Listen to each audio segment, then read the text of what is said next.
अगर आप शेयर बाजार में पैसा लगाते हैं, स्पेशली इस वक्त पर जो हालात चल रहे हैं, उसमें आपको कोई भी ऐसा कंटेंट मिस नहीं करना चाहिए जो आपको शेयर मार्केट की जानकारी दे रहा हो, जिसमें नया कुछ अपडेट आ रहा हो, नई जानकारी आ रही हो।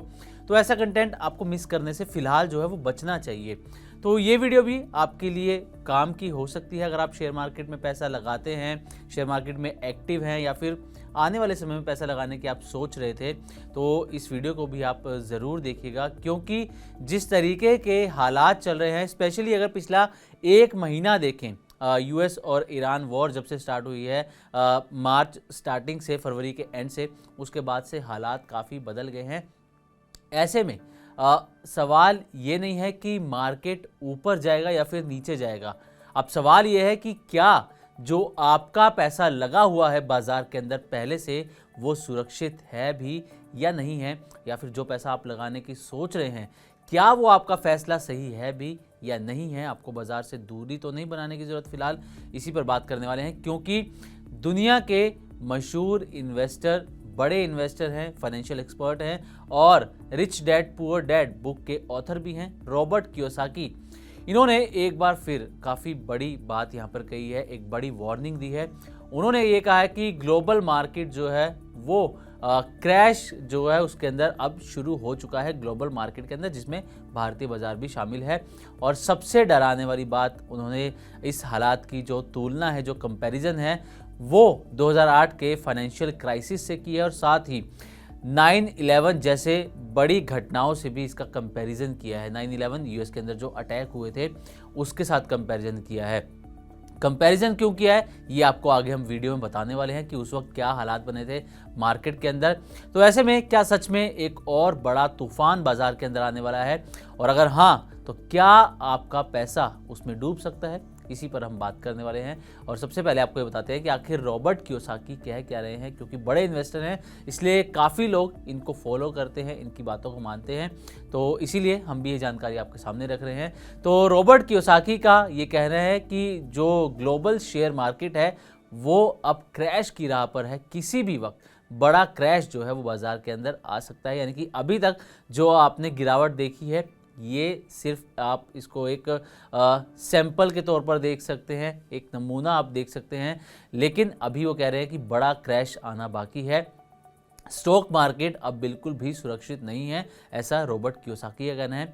बॉन्ड्स पर भी अब खतरा है, पेपर एसेट्स पर भी भरोसा करना फिलहाल रिस्की है। और रॉबर्ट कियोसाकी ये भी कह रहे हैं कि हिस्ट्री अब एक बार फिर से दोहराती हुई नजर आ रही है, हिस्ट्री रिपीट होती हुई नजर आ रही है। अब हिस्ट्री क्यों रिपीट होती हुई नजर आ रही है, तो कंपैरिजन जैसे कि हमने शुरुआत में बताया था, 2008 के क्राइसिस से उन्होंने कंपैरिजन किया है। 2008 में ग्लोबल रिसेशन हुआ था, फाइनेंशियल क्राइसिस हुआ था, उससे इसका कंपैरिजन किया है। उस वक्त बड़े बड़े जो बैंक्स थे वो भी धराशायी हो चुके थे, और लेमैन ब्रदर्स जैसे जो दिग्गज थे वो भी खत्म हो गए थे। अगर आप लेमैन ब्रदर्स को नहीं जानते हैं तो आप इनके बारे में भी ज़रूर जानिएगा, इनके बारे में ज़रूर पढ़िएगा कि उस क्राइसिस में इनका कितना बड़ा रोल था और इनकी क्या सिचुएशन लेमैन ब्रदर्स की हुई थी। इसलिए जो 2008 का क्राइसिस है इसको लेमैन क्राइसिस के नाम से भी जाना जाता है। तो खैर अब आगे बढ़ते हैं कहानी के अंदर, और रॉबर्ट कियोसाकी का कहना है कि शेयर बाज़ार जो है वो क्रैश की राह पर है, और उस वक्त भी क्रैश हो गया था जब 2008 का क्राइसिस आया था, और इसी के साथ लोगों का पैसा काफ़ी डूबा भी था, लाखों लोगों की नौकरियां भी चली गई थी। और कियोसाकी का कहना ये भी है कि आज भी वैसा ही बबल बन चुका है, और ये बबल किसी भी वक्त फूट सकता है, और अगर ये फूटा तो नुकसान बेहद बड़ा होने वाला है। तो ये एक कंपैरिजन हो गया 2008 के फाइनेंशियल क्राइसिस से। अब एक कंपैरिजन उन्होंने किया है 9/11 जो यूएस पर अटैक हुए थे बड़े लेवल पर, उससे भी कंपैरिजन किया है। शॉकिंग कंपैरिजन ये है क्योंकि इसका फिलहाल जिक्र नहीं होता मार्केट को लेकर, लेकिन उन्होंने जो 2001 के अंदर यूएस में 11 सितंबर को अटैक हुए थे, सितंबर में अटैक हुए थे, उसका यहाँ पर जिक्र किया है कि कियोसाकी ने इसे एक एग्जाम्पल की तरह यहाँ पर यूज़ किया है। अब इसका मतलब ये है कि जिस तरीके से 9/11 हमला अचानक से हुआ था, जिसकी किसी को उम्मीद नहीं थी, कभी सोचा नहीं था कि यूएस में इतना बड़ा अटैक हो जाएगा, और उस वक्त मार्केट पर भी असर पड़ा था, यूएस की मार्केट भी क्रैश हुई थी, टूटती हुई नजर आई थी। वैसे ही मार्केट क्रैश भी अब ग्लोबल शेयर मार्केट में अचानक आ सकता है। जैसे उस वक्त अचानक ये पूरी घटना हुई थी, वैसे इस वक्त भी अचानक से क्रैश आ सकता है। कोई वार्निंग नहीं मिलेगी, कोई टाइम नहीं मिलेगा और इन्वेस्टर्स को संभलने का भी मौका नहीं मिलेगा। यानी कि एक शॉकिंग इवेंट ये हो सकता है इन्वेस्टर्स के लिए। अब इसके पीछे रॉबर्ट कियोसाकी ने एक बड़ा ट्रिगर भी दिया है हाल के क्राइसिस को लेकर या मार्केट में क्रैश को लेकर। वो कह रहे हैं कि स्ट्रेट ऑफ हॉर्मुज जो है वो क्रैश की अब सबसे बड़ी वजह बन सकता है। तो स्ट्रेट ऑफ हॉर्मुज आप जानते हैं कि यहाँ से दुनिया का 20% क्रूड जो है वो यहाँ से होकर गुजरता है और इस पर ईरान का हम कह सकते हैं कि दबदबा है, कब्जा है। और जब से यूएस ने ईरान पर अटैक किया है तब से ईरान ने इस रूट को बीच बीच में बंद भी किया, बीच बीच में अपनी जो फ्रेंडली कंट्रीज़ हैं उनके लिए कुछ लिमिटेशन के साथ इस रास्ते को खोल भी दिया। हाल ही में 8 अप्रैल को ही सीज़ फायर की खबर आई कि यूएस और ईरान के बीच में सीज़ फायर हो गया है 2 हफ्ते के लिए। उसके बाद खबर ये भी थी कि जो स्ट्रेट ऑफ हॉर्मुज है इसको पूरे तरीके से खोल दिया गया है, अब कोई दिक्कत नहीं होगी। लेकिन कुछ ही देर बाद, ये कुछ ही घंटों बाद सीज़ फायर का उल्लंघन होता हुआ नजर आया और कहा गया कि ईरान ने दोबारा से स्ट्रेट ऑफ हॉर्मुज को बंद कर दिया है।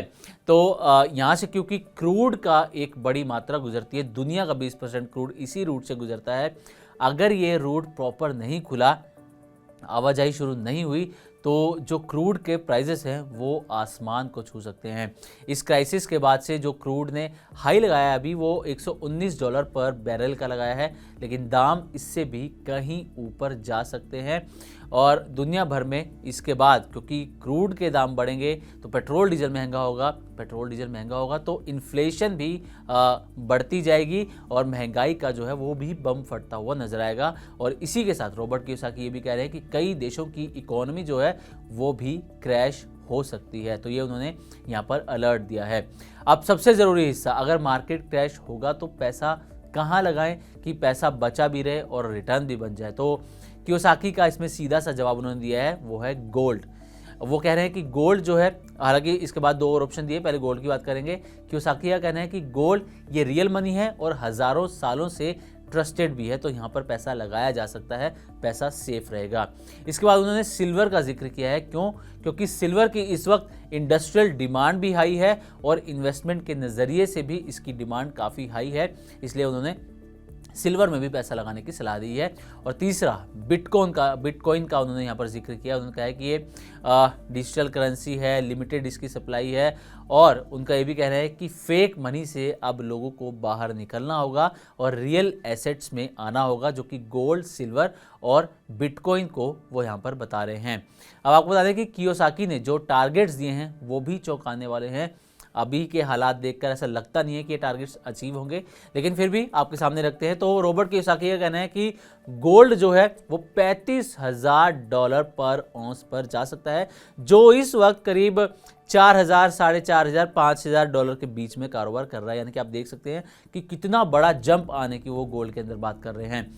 वहीं सिल्वर वो कह रहे हैं कि $200 तक भी जा सकती है, जो कि इस वक्त $60 से $70 के बीच में है इंटरनेशनल मार्केट के अंदर। और बिटकॉइन का जो उन्होंने टारगेट दिया है, लक्ष्य दिया है, वो है $7.5 लाख का। अब ये नंबर्स एक्सट्रीम लग सकते हैं, लेकिन ये उनके कन्विक्शन को भी दिखाते हैं कि वो इन तीनों एसेट्स को लेकर कितना बुलिश हैं। तो कुल मिलाकर ये सिर्फ एक खबर नहीं है, बल्कि ये एक वार्निंग है। अगर आपने मार्केट में पैसा लगाया है तो ब्लाइंड ट्रस्ट मत कीजिए किसी भी कंपनी पर या किसी की भी सलाह पर। डाइवर्सिफिकेशन ज़रूर रखें, अपनी रिसर्च ज़रूर करें और रिस्क को ज़रूर समझें। और सबसे ज़रूरी, प्रॉफिट कमाने से पहले अपना जो कैपिटल है उसको बचाना आपको सीखना होगा।